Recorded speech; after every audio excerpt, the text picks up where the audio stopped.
Automation and Intelligence for the Future. This is AI Expo Africa, and we're speaking to Brett StClair, CEO of SciTech. Yep, so exciting to have you here, Brett. Thank you for making the time. No, it's an absolute pleasure. I'm really chuffed to be part of initiatives that are helping our industry, A, get exposure, B, learn a lot, and probably the most important part is network. Yeah, that's been a big bonus. A lot of people have said the networking opportunities are amazing. But I want to ask you something quite specific to who you are. Challenges in AI, what are they for companies? Yeah, so I have a pet peeve. And my pet peeve really is that AI, first of all, when you're doing it well, and the initial set of learning models is you need vast amount of data. That's what we hear. So many businesses might have a lot of data, but they're not really setting up their pipelines or something called extract, transform, and loading their data sets correctly so that you can productionize AI. Now, for me, that's a passion, because if you're only dipping your toe in the pond of trying interesting algorithms or going the opposite direction and building massive local hardware solutions and clusters and nodes, both ways are as limiting, because you get to a point where, because you have so much data, you actually don't have enough compute ever. And the kind of compute you need in the world of AI is this bursty, sporadic, on and off, but high volume. You need vast amounts of processing power for a couple of minutes. And I think in the world of AI, we've been used to buying a couple of boxes, letting our algorithms learn for weeks on end, only to see the end result and go, bugger, let me just tweak this algorithm a little bit and let it run again. So we've had to be very, very patient, and we no longer need to be patient. We need to be getting our data and our technology into the cloud to capture this massive amount of available compute that you can buy at the price of a credit card, essentially. Wow. So that's my pet peeve, sorry. That's why I get a little bit this is anxious. great. Come on, guys, let's do this at scale. And you're saying that is within the reach of small companies as Correct. much as big companies? Correct. Because that is the fallacy that a lot of small companies feel, is that the larger companies have not only all the data they require, but the computing power. And you're saying with you guys, not Well, that's so always much? been the hurdle, because if you look at a bank, that's been your hurdle to any entrant in a market, is that I have this huge amount of compute and I can afford to do these big things. And I like the idea of finance, because what you're seeing is these smaller finance companies starting to become banks, and they no longer need massive amount of compute that they install and build themselves or maintain themselves. They're now buying it on the cloud with a credit card, and it doesn't cost that much, especially in the early days. And you only pay once you start scaling. And because we're in this world of data, banks might have a lot of data, but it's so fragmented and in silos that they're actually not making full use of its potential. Whereas I look at a lot of the smaller businesses, there's so much public data out there, plus analytical data, you can smash together and very easily offer value either to a large organization or build services that really matter to other businesses or to consumers. That's really interesting. So it sounds like people are sitting on a wealth of data and they just don't know it. Correct. So do you come in and help them identify the data, gather the data, clean it, and make it implementable? Yeah, so my little role in society as SciTech is really twofold. Hey guys, this is how you use compute, and it's not just create the same architecture that you've always run, how servers are all laid out. It's about using modern techniques like containerization and Kubernetes. Very, very cheap, cost-effective compute power. And then in parallel, we help organizations understand how to take their data out of SQL databases. Seriously, I'm so tired of SQL. And put them into something really interesting based out of the world of say, MapReduce, where you see the world of Hadoop and all the flat and unstructured databases all in that kind of game. And you throw horsepower at that, and you can start doing some really interesting things with big data. Once you've got it up there, you can also then start training the algorithms really well. So my role as SciTech is to help organizations, first of all, understand what's out there, and B, we call it engineering your data to work effectively for you. I think that's a much nicer way of putting it, engineering your data. It doesn't feel as terrifying and as big as some of the other ways because everyone people keeps speak about trying it, and we have warehouse after warehouse after warehouse. You don't need to do that. You need to engineer your pipelines correctly, and you can have real-time analytics, for instance, or real-time machine learning models.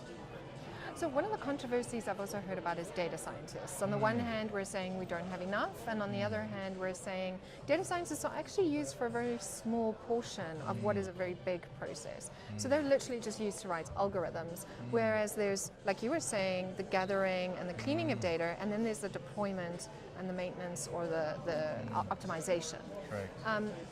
Which side are you leaning towards? Let's have more data scientists, or let's utilize them in a much better way? I'm on both sides. I'm just 4 layers up. So what I mean by that is we need more data scientists, but like 100 to 1,000-fold more data scientists, just because I don't think we understand how many problems can be solved. We're focusing on 1 or 2 algorithms per industry or business. Like finance, it's about credit vetting. In the world of medical science, it's using vision APIs to really diagnose imagery. That's great, but there's so much more we can do.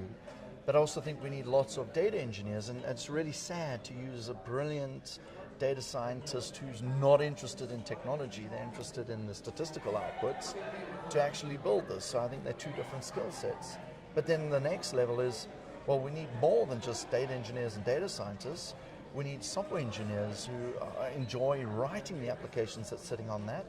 And I think also what we completely overlook is on the ethical, moral side of things, because we don't understand ourselves as humans. So as we get better at artificial intelligence, what we're not getting better at is understanding our own intelligence and who we are as humans. And we want to debate the impact of, if AI had to do X, Y, and Z, what would be the implication on society? And my argument is really, well, do we understand if humans carried on the current path of some morality or culture or thinking, what is the impact on society then? Because all that AI is going to do is it's going to take the biases that we have and accelerate and add volume to it.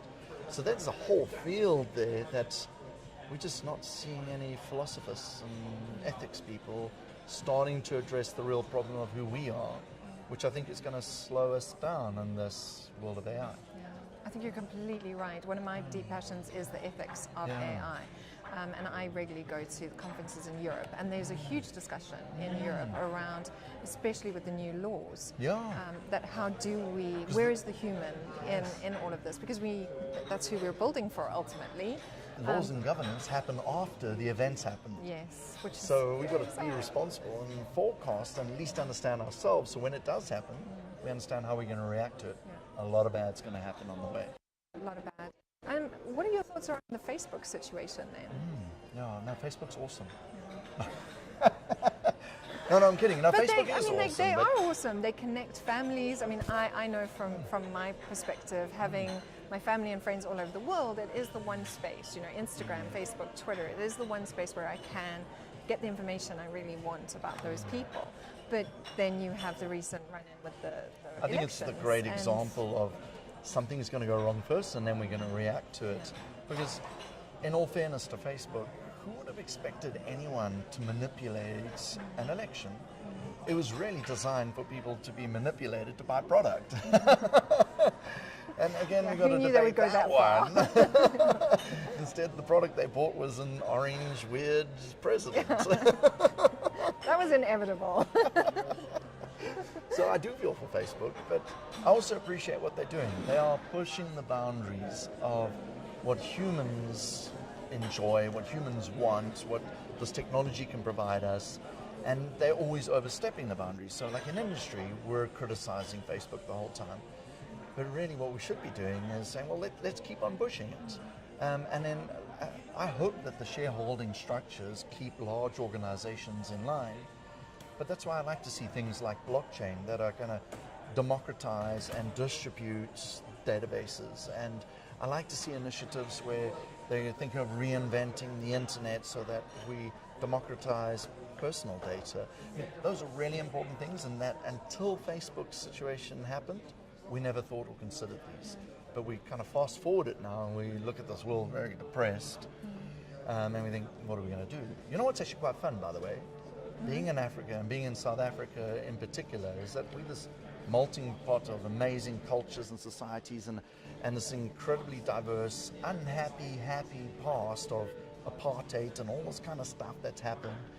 It's such a great space to be testing ethics, to be pushing the morals. We're this new emerging market, and our society is young, and it's learning so much in this world where we can track all this data and start forecasting outward what so many other nations are going to start experiencing as well as they come out of the world of emerging markets into these developed markets. So I think like we're this beautiful melting pot for a lot of interesting artificial intelligence scenarios to pan out. Very nice. So that's quite exciting. And I think with our past, we're also a lot more sensitive to bias. Oh. We're a lot more open to having that conversation, Yeah. and we're a lot more open-hearted towards how do we use this to better society. Correct. I mean, one of the things I've heard over and over again is not how do we make more money or how do I create more capital. I've heard how do we shift the society? How do we move Africa forward? How do we leapfrog Europe? And that's been an incredible experience for me. Correct. Have you heard that a lot? I hear it a lot. Sorry, I've been in the digital space most of my life, and I've been in the digital space, and I'm passionate, by the way, of Africa. And like in my time at Google, I kept being quartered away to work somewhere else, and I always chose to stay here because of this dream of us leapfrogging. So I'm a bit of a skeptic as well, because we talk about leapfrogging, but we expect somebody else to do it. And when somebody else does it, we get really bleak.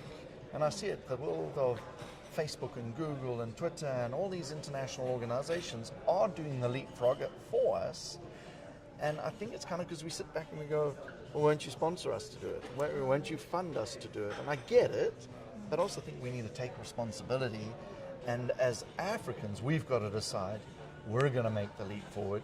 We're going to use those interesting technology sets and ways of working, and we're going to do the change ourselves instead of kind of sitting back and asking for donations. And I've just seen it for 20 years, and I'm personally tired of it. And there's this beautiful tool set now in the power of artificial intelligence that truly allows us to be unique, solve our own unique problems, and scale our unique problems. So it's really exciting times. That is very exciting. I think a great example of that is the banking system in Africa. The banking system has been revolutionized in a way that it hasn't in the rest of the world.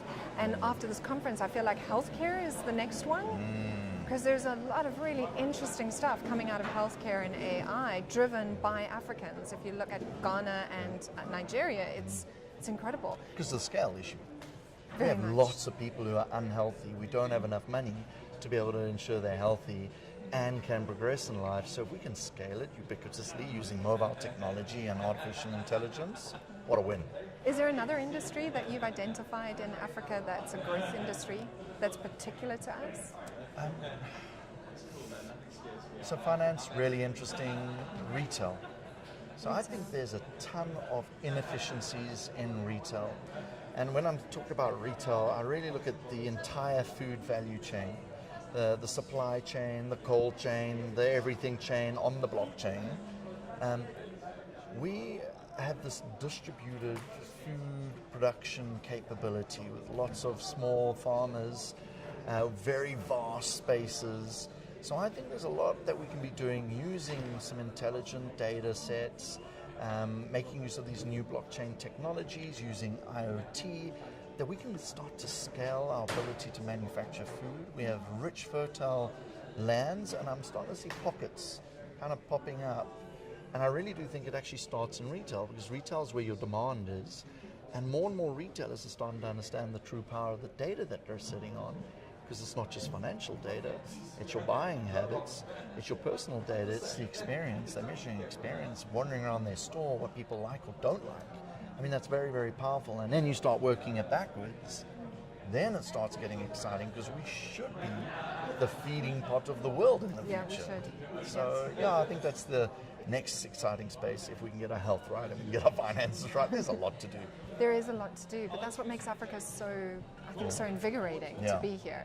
Is there's a lot to do, and there's so many of us who want to do it. And our politicians keep creating more opportunities for us. That is true. Thank you so much for being with us at AI Expo. It's been incredible to chat to you. You are one of my favorite evangelists. Awesome, thank you. So Thank you. definitely follow you on LinkedIn. And Fantastic. It's been great. Thank you very much for having us, and we're proud to be sponsors of this year's show, and we're looking forward to doing it next year, bigger and better. Definitely. Thank you. Awesome, thank you very much.